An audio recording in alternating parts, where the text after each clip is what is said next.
क्या है? अगर ये संविधान नहीं होता ना, किसी अंग्रेज के घर में बैठ के इसके जूते और चप्पल साफ कर रहे होते, समझे? ये संविधान की बदौलत पत्रकारिता करिए। नरेंद्र मोदी जी के 14 के बाद पत्रकारिता करिए।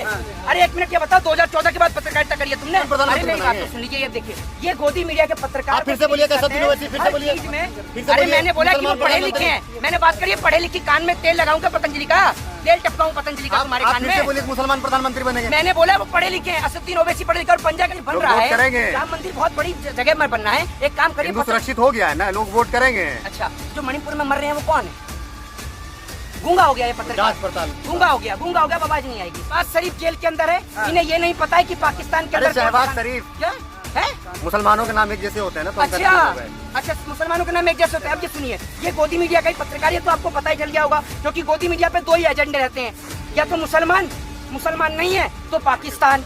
आप लोगों को पेट में दर्द लगा लो, शर्म कीजिए। लेके लगा लो। राहुल गांधी का चमचागिरी करेंगे, कब तक करेंगे? पत्रकारों को घूस दे रहे हैं आप, पत्रकारों को घूस दे रहे हैं।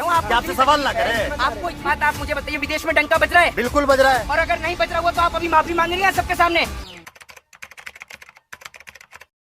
प्रधानमंत्री मोदी जो है अभी अमेरिका पहुंचे हुए हैं, वहां पर जो है उनको 21 तोपों की जो है सलामी दी जाएगी। उसको आप किस तरीके से देखते हैं? मैं आपको एक बात बता देता हूँ, देश का एक राज्य मणिपुर बुरी तरीके से चल रहा है। भाजपा के विधायक खुद देश के प्रधानमंत्री को लेटर लिख रहे हैं। ऐसे वक्त में जब देश का एक राज्य पिछले कई महीने से चल रहा है, क्या देश के प्रधानमंत्री का विदेशी दौरे पर जाना वाजिब था? मैं आपसे एक सवाल पूछना चाहता हूँ, जब आपके घर में आग लग रही हो तो क्या आप अपने घर में पानी डालने के बजाय दूसरे के घर में जाकर देखेंगे? मैं पूछना चाहता हूं कि नरेंद्र मोदी अमेरिका से चुनाव लड़ेंगे क्या? और देश की गोदी मीडिया जिस तरीके से रिप्रेजेंट करने का काम कर रही है, व्हाइट हाउस के सामने जो 4-5 लोग गाना बजा के डांस कर रहे थे, वो आपने देख ही रखा होगा। जो कह रहे हैं कि मोदी जी ने इंडिया को ट्रांसफॉर्म कर दिया है। अगर मोदी जी ने इंडिया को ट्रांसफॉर्म कर दिया है तो वो लोग यूएस में रहकर क्या कर रहे हैं? यही तो डंका बजना हुआ, इसी को तो बोलते हैं कि मोदी जी का डंका बज रहा है विदेशों में। नहीं, एक बात आप मुझे बताइए, विदेश में डंका बज रहा है? बिल्कुल बज रहा है। और अगर नहीं बज रहा हुआ तो आप अभी माफी मांग रही हैं सबके सामने? आपको पता नहीं है? मैं आपसे कहता हूँ, आप प्रधानमंत्री को बॉस कहा जाता है। बॉस कहा जाता है? नहीं, प्रधानमंत्री को बॉस कहा जाता है? कहा है ना, ऑस्ट्रेलिया के जो वहाँ के प्रधानमंत्री उन्होंने कहा है ना बॉस। नहीं, एक बात आप मुझे बताइए, जिस तरीके से दिखाया जा रहा है वो लोग कह रहे हैं, सुन लीजिए, वो जो व्हाइट हाउस के बाहर जो गोदी मीडिया ने इंटरव्यू किया है, उसमें वो जो व्यक्ति है वो कह रहे हैं कि नरेंद्र मोदी जो हैं वो अमेरिका का, वो यूक्रेन का और रशिया का युद्ध रुकवा देंगे। मोदी जी से मणिपुर संभल नहीं रहा है, यूक्रेन का और रशिया का युद्ध रुकवाएंगे। आप सोच लीजिए कितनी बड़ी अंधभक्ति सर छाई हुई है। और ये जो भाई कह रहे थे अभी इसने बात को काट दिया, पत्रकार महोदय ने, मैं इससे वापस पूछना चाहूंगा कि अगर मैं यहीं खड़े खड़े इस बात को साबित कर दूं कि मोदी जी का डंका नहीं इंटरनेशनल लंका लग रही है, तो आप माफी मांगेंगे? तो करिए, साबित करिए, साबित करिए। देश की जो क्या कहते हैं तमाम चैनल हैं और फॉरेन के जो चैनल हैं उन्होंने भी उसको छापा है। फॉरेन के चैनल्स की आपको बताऊंगा तो आप कहोगे कि विदेशी मीडिया नरेंद्र मोदी को बदनाम करने का काम कर रही है, तो इंडियन मीडिया ने भी छापा है। नरेंद्र मोदी जी के अमेरिका जाने से ठीक एक दिन पहले बीबीसी की डॉक्यूमेंट्री को वहां पर दिखाया गया। वही बीबीसी की डॉक्यूमेंट्री तो प्रोपेगेंडा है ना, बीबीसी का कर दी गई। सुन लीजिए मेरी बात, मोदी को बदनाम करने के लिए प्रोपेगेंडा किया जा रहा है। अभी और बता रहा हूँ, इसके अलावा और बता रहा हूँ, 15 ऑर्गेनाइजेशन ने नरेंद्र मोदी जी के डिनर को लेकर जो बाइडेन को खत लिखा था कि नरेंद्र मोदी जी का डिनर कैंसिल किया जाए। कहिए प्रोपेगेंडा भी और गिनाऊंगा।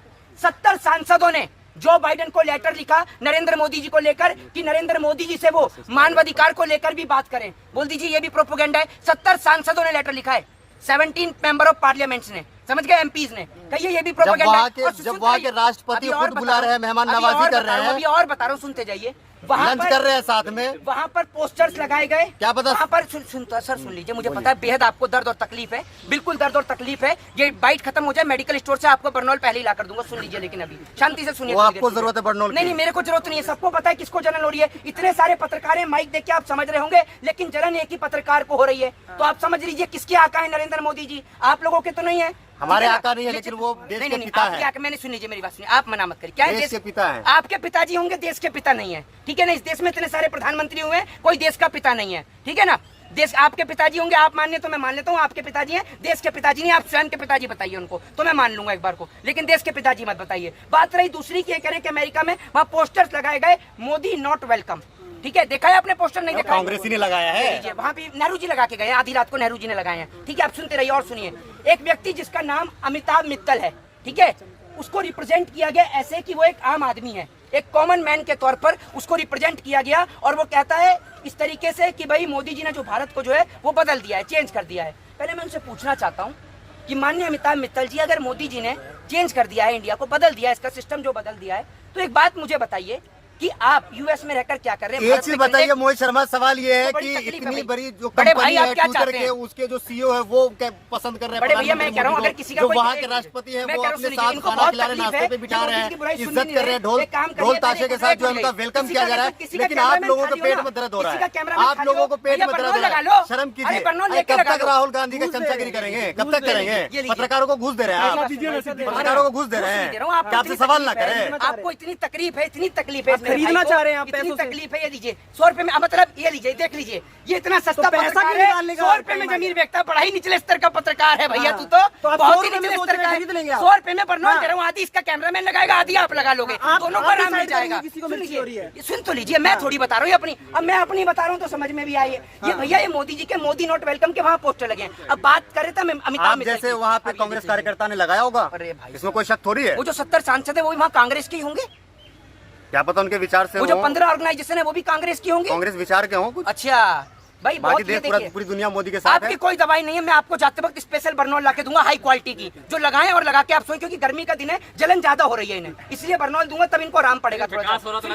हाँ विकास हो गया, देखा नहीं आपने? पहले आप ये देखिए, पहले जो है नवाज शरीफ को नहीं बुलाया गया लेकिन मोदी को बुलाया जा रहा है, इमरान खान को नहीं बुलाया गया लेकिन मोदी को बुलाया जा रहा है, यही तो ताकत है।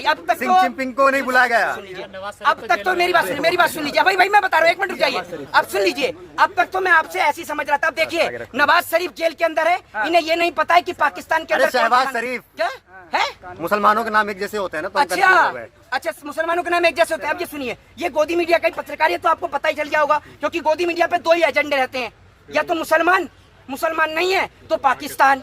तो ये पाकिस्तान ले आया, पहले मोदी जी की बुराई से सहन नहीं हुई तो अब इसने सोचा पाकिस्तान लाके बीच में खड़ा कर दूं। आप संबित पात्रा का इंटरव्यू लीजिए, बहुत अच्छा रहेगा, वो भी बेहद खुश होगा और आप भी बेहद खुश होंगे। संबित पात्रा के सामने आप 1 मिनट नहीं टिक पाएंगे। अच्छा हाँ, उनके जितना ज्ञान आपके पास नहीं है। बिल्कुल सही बात है, वो समुंदर है। हाँ तो समुद्र, उसमें आप भी तो समुद्र से पढ़े लिखे। ये सारे एक ही क्वालिटी के हैं। एक वो वसूली चौधरी तिहाड़ रिटर्न, वो आपके गुरु होंगे, आपके गुरु हैं वसूली चौधरी तिहाड़ रिटर्न, और नैनो चिप वाली आंटी भी आपकी दोस्त होंगी। बड़ा अच्छा संबंध है आप लोगों का। ये आप उनके शिष्य हैं, है ना? तो ये देख लीजिए, हाँ ये कह रहे हैं उनके शिष्य हैं। तो मैं आपको बता दूं, हाँ वो राष्ट्रभक्त है, ये देशद्रोही है। आप देशद्रोही हैं, चौथा स्तंभ है वो। है जब हमारे गुरु राष्ट्रभक्त है तो उनका चेला भी तो राष्ट्रभक्त होगा। आप अपने बारे में देखिए, वो चौथे स्तंभ है। आप क्या है? आप क्या है? दलाली स्तंभ, गोदी मीडिया के स्तंभ, पेट भरने वाले, क्या है आप? कौन से स्तंभ है जरा बताइए? आप भी तो चौथे स्तंभ है। असल में इनकी गलती नहीं है, इन्होंने समझा देश में चौथा स्तंभ सिर्फ वही बचा है जो मोदी जी की दलाली करे। अब ये दलाली कराए ताकि ये चौथा स्तंभ बने। भैया चौथा स्तंभ वो है जो निष्पक्ष होकर जिस तरीके से, मोहित शर्मा सुनिए, जिस तरीके से मोदी जी का जो है पूरे दुनिया पूरे वर्ल्ड में डंका बज रहा है, उस हिसाब से ये लग रहा है कि 24 में जो है प्रधानमंत्री जो है वो तीसरी बार, जो मोदी है, माफ कीजिएगा मोदी, वो तीसरी बार प्रधानमंत्री बनने जा रहे हैं। अच्छा जरा ये बताइए, राहुल भैया रह जाएंगे घर में। अपने और अपने चैनल के नाम सहित बताइए कितने विदेश की यात्रा आप करके आए हैं? अरे सोशल मीडिया पे देखते हैं ना भाई। क्या? कौन सी सोशल मीडिया पे दिखा रहे हैं? सारे सोशल मीडिया पे, कौन सी सोशल मीडिया बताइए जरा, एक का नाम। व्हाट्सएप पे भी आया था। हाँ तो ये देखा, व्हाट्सएप वाला ज्ञान है। ये सुबह सुबह बाथरूम में बैठ के पढ़ते हैं, व्हाट्सएप का ज्ञान लेकर आ रहे हैं। भैया ये व्हाट्सएप का ज्ञान छोड़ दो, इस व्हाट्सएप के ज्ञान ने तो पूरे देश का बेड़ा गर्क कर दिया है। ये बेफजूल के अतथ्य बातों का प्रयोग ना। 24 में आ रहे हैं ना मोदी जी, 24 में आ रहे हैं ना। अभी गायब थे कहीं पर। अरे प्रधानमंत्री बन रहे हैं, प्रधानमंत्री बन रहे हैं ना। मेरे बताने से आपके बताने कैसे बन जाएंगे? देश में लोग महंगाई से जूझ रहे हैं, किसान आत्महत्या कर रहा है, ठीक है, जवान सरहद पर शहीद हो रहा है। मोदी जी कैसे आएंगे 24 में? राम मंदिर बन रहा है ना, राम मंदिर बन रहा है ना, राम मंदिर बन रहा है, करेंगे। राम मंदिर बहुत बड़ी जगह में बनना है। एक काम करिए, हिंदू सुरक्षित हो गया है ना, लोग वोट करेंगे। अच्छा तो जो मणिपुर में मर रहे हैं वो कौन है? गूंगा हो गया ये पत्रकार, जांच पड़ताल, गूंगा हो गया, आवाज नहीं आएगी इसकी, बिल्कुल गूंगा हो गया। अभी जो किसान जिनों के ऊपर लाठी डंडे भाजे गए थे वो कौन किसान थे? बोलिए गूंगे पत्रकार। सबने वोट दिया भाजपा को, सबने भाजपा को वोट दिया। आप नहीं, सबके घर का सर्वे आप करके आए थे, हमने तो नहीं दिया। दिल से सब भाजपा ही हैं। अच्छा आप भाजपा ही होंगे तो सबकी कैसे बता रहे हैं दिल से भाजपा ही हैं? आप भाजपा ही होंगे। जो किसान बैठे थे उन्होंने भाजपा को वोट नहीं दिया। आपने सब किसानों का सर्वे किया है? अगर एक मिनट एक बात मुझे बताइए, अरे सुन लीजिए, सब किसानों ने वोट दिया था ना, तो नरेंद्र मोदी जी काहे यूपी छोड़कर पंजाब से चुनाव नहीं लड़ लेते? पंजाब में तो बेहद किसान है, पता चल जाएगा। मोदी जी वहीं से चुनाव लड़ते हैं जहाँ हिंदू मुसलमान होता है। पंजाब से लड़कर देख लें, बता देगी पंजाब की जनता उन्हें कि क्या होता है वहाँ पर, पंजाब में कितना काम किया है या देश में कितना काम किया है। अरे हाँ ये नाम जवाब दीजिए ना, बन रहे ना मोदी जी प्रधानमंत्री। बनेंगे तो मोदी ने तो कौन? अभी आप राम मंदिर है, मोदी ने तो कौन? मोदी जी झूठी तो बोलते हैं, शेख सिल्ली को बना दो, झूठी बोलना है तो लंबी लंबी फेंकवानी उसी को बना दो। कौन? क्या मोदी ने तो कौन? मैं बोलते रहो, मोदी जी अगर झूठ बोलते हैं, झूठ बोलने वाला ही चाहिए, तो शेख सिल्ली को बना दो। किसको बनाया? लंबी लंबी फेंक रहा है? ये बताइए ना आप मुझे। भाई अखिलेश यादव पढ़े लिखे वो बन सकते हैं, अरविंद केजरीवाल पढ़े लिखे, असदुद्दीन ओवैसी पढ़े लिखे, मतलब मुसलमान प्रधानमंत्री बनाएंगे आप? मुसलमान प्रधानमंत्री अमित एक मिनट मुसलमान प्रधानमंत्री बनाएंगे आप? आप असदुद्दीन ओवैसी का नाम कैसे लिया आपने? अच्छा ये आप मुसलमान प्रधानमंत्री बनाएंगे? हुए नहीं हुए मुस्लिम? आप मुसलमान प्रधानमंत्री बनाएंगे? सुन लीजिए, ये देखिए, ये गोदी मीडिया के पत्रकार आप फिर से बोलिए असदुद्दीन ओवैसी, फिर से बोलिए।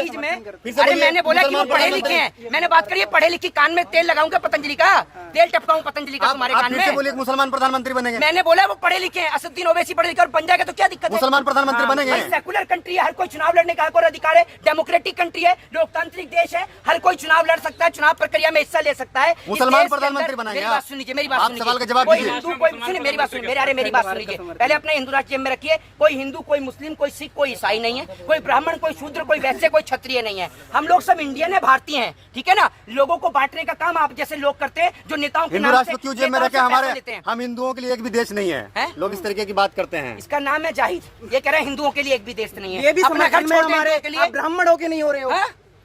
इधर ये अपना चश्मा उतार के ना भक्ति वाले इधर आके बात करो, फिर मैं आपको बताता हूं क्यों आए वहाँ पर? संविधान से आपको तकलीफ क्या है? अगर ये संविधान नहीं होता ना, किसी अंग्रेज के घर में बैठ के इसके जूते और चप्पल साफ कर रहे होते, समझे? ये संविधान की बदौलत पत्रकारिता करिए, नरेंद्र मोदी जी के 14 के बाद पत्रकारिता करिए। अरे एक मिनट, ये बताओ 2014 के बाद पत्रकारिता करिए तुमने? अगर इस देश में अम्बेडकर नहीं होते ना, तो आपको पता चल जाती है आपकी हैसियत और औकात क्या है। वो तो अम्बेडकर थे, आपको बोलने का हक और अधिकार दे गए, जिसकी वजह से आज आप बोल रहे हैं सब कुछ हुआ है। हाँ, मोदी जी की वजह से 2014 के बाद पत्रकारिता करिए तुमने, तभी आजाद हुआ है? 2014 के बाद स्कूल गए हो, हैं? बोलते क्यों नहीं? 2014 के बाद स्कूल गए हो? पहले इस स्कूल ही नहीं पत्रकार था। को पहले बरनौल, हाँ पहले स्कूल ही नहीं था, तो कहाँ पढ़ते थे? कहाँ से पत्र भैया भाई? ये मुझे लगता है ये तो आज ही उतरा दिखे मंगलगिरह से, जहाँ मोदी जी जमीन कटवा रहे ना, जहाँ 100 स्मार्ट सिटी बननी है, ये वहीं से उतरा है अभी। तभी तो कह रहा है पहले स्कूल ही नहीं था। तो पहले स्कूल नहीं था तो अपने पिताजी से आपने पूछा नहीं कहाँ से उन्होंने शिक्षा ली है? मदरसा से। मदरसा से ली है। तो सारे मदरसे में पढ़ते थे, गुरुकुल तो पहले भी हुआ करते थे, स्कूल तो पहले हुए। आदि मानव काल में पैदा हुए हो क्या आप?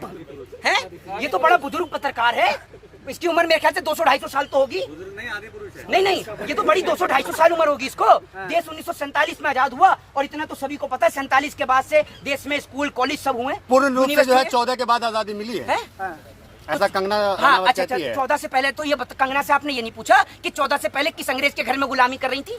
ये तो बता देती, ये नहीं बताया। ये तो बता देती कि 2014 से पहले काम कर रही थी नहीं कर रही थी, या कहीं पे भीख मांग रही थी आप, ये तो बता देती।